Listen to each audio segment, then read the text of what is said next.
മാവൂർ ഗ്രാമപഞ്ചായത്തിൽ മഞ്ഞപ്പിത്തം പടർന്നു പിടിക്കുന്നു. വിവിധ വാർഡുകളിലായി നിരവധി പേർക്കാണ് മഞ്ഞപ്പിത്തം റിപ്പോർട്ട് ചെയ്തത്. ചെറുപ്പ ആരോഗ്യ വിഭാഗത്തിന്റെ നേതൃത്വത്തിൽ മഞ്ഞപ്പിത്തം തടയുന്നതിന് ആവശ്യമായ പ്രതിരോധ പ്രവർത്തനങ്ങൾ ഊർജിതമാക്കി. കഴിഞ്ഞ 2 ആഴ്ചയ്ക്കിടെയാണ് മാവൂർ ഗ്രാമപഞ്ചായത്തിൽ വിവിധ വാർഡുകളിൽ മഞ്ഞപ്പിത്തം റിപ്പോർട്ട് ചെയ്യാൻ തുടങ്ങിയത്. നിരവധി പേർക്കാണ് ഇതുവരെ മഞ്ഞപ്പിത്തം ബാധിച്ചതായി പരിശോധനയിൽ തെളിഞ്ഞത്. 11ാം വാർഡായ താത്തൂർ പൊയിലിലാണ് ഏറ്റവും കൂടുതൽ മഞ്ഞപ്പിത്ത രോഗം സ്ഥിരീകരിച്ചത്. മഞ്ഞപ്പിത്തം ബാധിച്ച മിക്കവരും ദൂരസ്ഥലങ്ങളിൽ യാത്ര കഴിഞ്ഞെത്തിയവരാണ്. കൂടാതെ വിരുന്നുകളിൽ പങ്കെടുത്തവർക്കും മറ്റിടങ്ങളിൽ നിന്ന് പാനീയങ്ങൾ കുടിച്ചവർക്കും മഞ്ഞപ്പിത്തം ബാധിച്ചിട്ടുണ്ട്. കേസുകൾ കുറച്ചു കൊണ്ടുവരാനായിട്ട് നമ്മുടെ ജില്ലാ DMOയുടെ ഭാഗത്തു നിന്നും അതുപോലെ തന്നെ കൃത്യമായ നിർദ്ദേശങ്ങൾ നമുക്ക് ആരോഗ്യവകുപ്പ് ഡയറക്ടറേറ്റിന്റെ ഭാഗത്തു നിന്നുണ്ട്.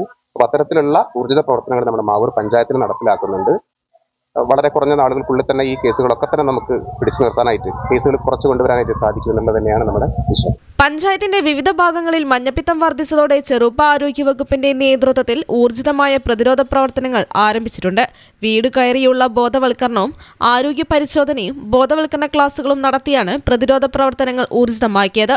കാലവർഷാരംഭത്തിൽ ക്രമാതീതമായി വർദ്ധിച്ച മഞ്ഞപ്പിത്ത ബാധ എത്രയും പെട്ടെന്ന് നിയന്ത്രിക്കാനാകുമെന്നാണ് ആരോഗ്യവകുപ്പ് പ്രതീക്ഷിക്കുന്നത്.